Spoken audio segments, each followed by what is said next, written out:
Fala pessoal, como é que vocês estão? Bom dia!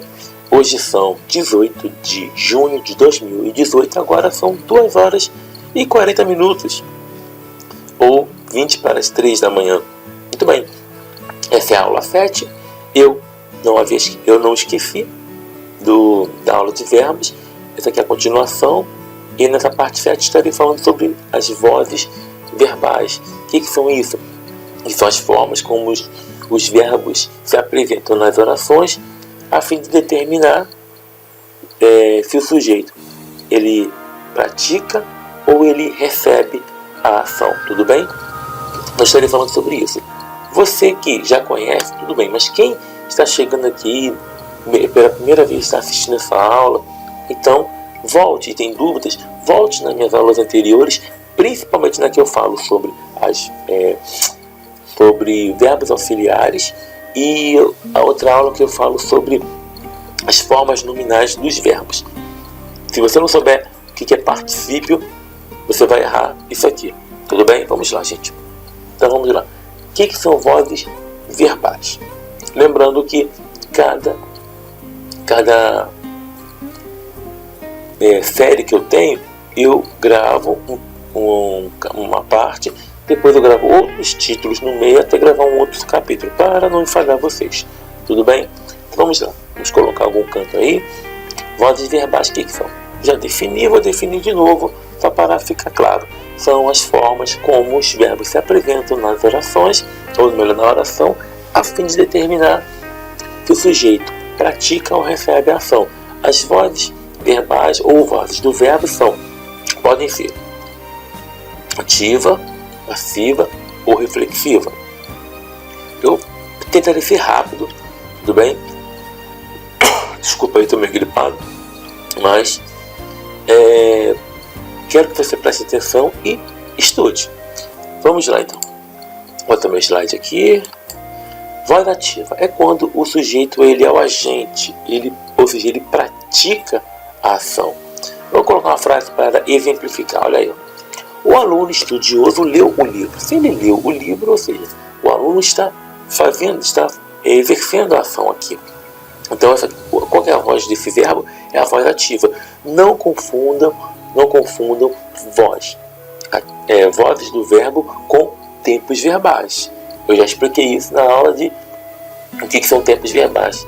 Se eu não me engano, acho que está na segunda aula sobre verbos. Então, não confundam isso, tudo bem? Continuando. Outra frase para exemplificar o verbo na voz ativa. Etelvina é o sujeito, bebeu a cerveja.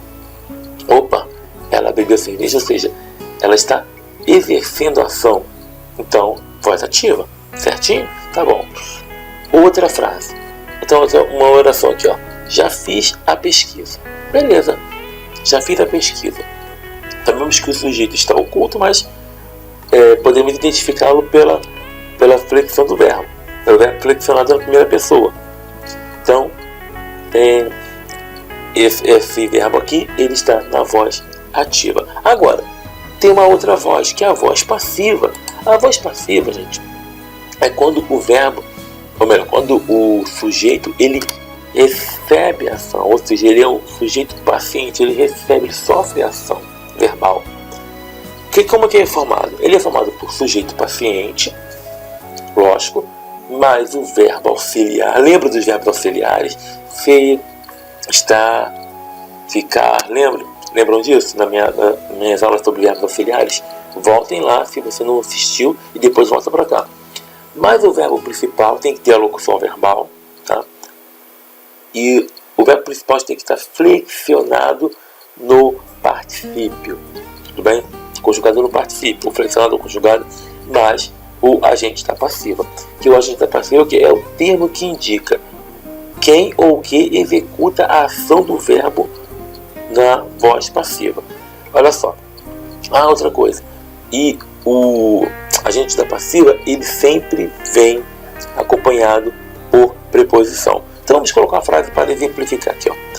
O livro foi lido pelo aluno estudioso. Olha só. O livro foi lido. Olha a frase, vocês estão vendo aqui. Agora, o sujeito é o livro. Só que ele está exercendo a ação, não, ele está sofrendo a ação, porque ele está sendo lido por alguém, pelo aluno estudioso. Ou seja, então o verbo aqui é na voz passiva. Nesse caso aqui é a voz passiva analítica. Tem a voz passiva sintética, que daqui a pouco eu vou falar sobre ela. Mas em todos os casos, a voz passiva, o sujeito recebe a ação, tudo bem? Um outro exemplo.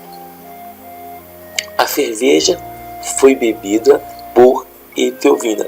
Lembrando que o sujeito é a cerveja, e no caso aqui, o particípio, ele está no feminino, porque o particípio, ele acompanha gênero e número, ok?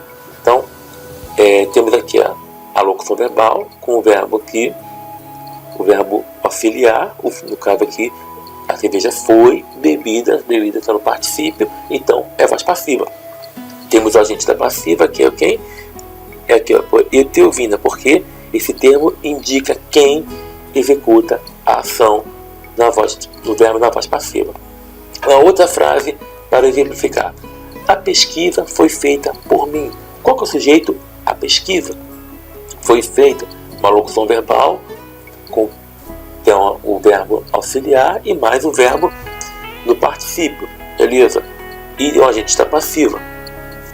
Certinho? Então temos a voz passiva. Agora, o verbo na formação da voz passiva sintética. Ele é formado por quê? O verbo tem que ser conjugado na terceira pessoa do singular ou do plural, mais o pronome apassivador ser, mais o sujeito paciente. Então ele tem sempre esse pronome. Vamos colocar a frase aqui para vocês verem a diferença. Já se fez o trabalho. Isso aqui é um verbo na voz passiva, só que sintética. Porque todo verbo da voz passiva sintética, ele tem que ter esse pronome apassivador ser. Esse aqui, ó. Tá? Agora, varreu-se a casa toda. Outro exemplo o verbo na voz passiva sintética. Tomou-se o remédio à noite. Gente, repararam nas três frases? Por que o ser, aqui na primeira frase, ele está antes do verbo? Então vou dar uma dica bem rápida aqui. Isso aqui é colocação pronominal, gente. Por que tem uma próclise aqui e não uma ênclise no já se fez? Porque tem um já, o já é um advérbio. É um advérbio de tempo, não importa, é um advérbio. Quando você tem um advérbio e antes do verbo exige um pronome oblíquo, esse advérbio, ele é um termo atrativo, então ele traz o pronome para junto dele. Aí você não vai poder colocar a ênclise, temos que colocar a próclise. Por isso, o ser está antes do verbo, só nessa primeira frase. Nas outras, vem após o verbo, mas todos eles estão na voz passiva sintética, tudo bem? Então vamos lá. E a voz reflexiva? A voz reflexiva é quando o verbo, ele, na voz ativa, mais o pronome oblíquo, o me, o te, o se, o nos, o vos, e o sujeito, ele exerce e sofre a ação ao mesmo tempo. Olha só. Olhei-me no espelho. Lembra que eu falei que o verbo tem que ter na voz ativa? Está na voz ativa. Tem que ter o pronome oblíquo, o me, o te, o se, ou o nos, ou o vos. Qualquer um desses que eu falei aqui. Nesse caso aqui, olhei-me no espelho, é uma voz reflexiva. Por quê? Porque eu estou exercendo a ação e sofrendo ao mesmo tempo. Tudo bem? Atrapalhou-se em suas próprias palavras. É um outro exemplo de uma voz reflexiva, porque o sujeito, ele exerce e recebe a ação verbal. Tudo bem, gente? Lembrando, gente, que eu não quero dar uma aula completa sobre isso aqui, tá? Porque é o seguinte, eu quero fazer vocês estudarem, despertarem para os... A voz reflexiva, ela também tem a voz reflexiva recíproca, palavrinha que quebra a língua. Porém, eu não vou entrar nesse assunto aqui, tudo bem, gente? Mas lembrando, as vozes verbais são ativa,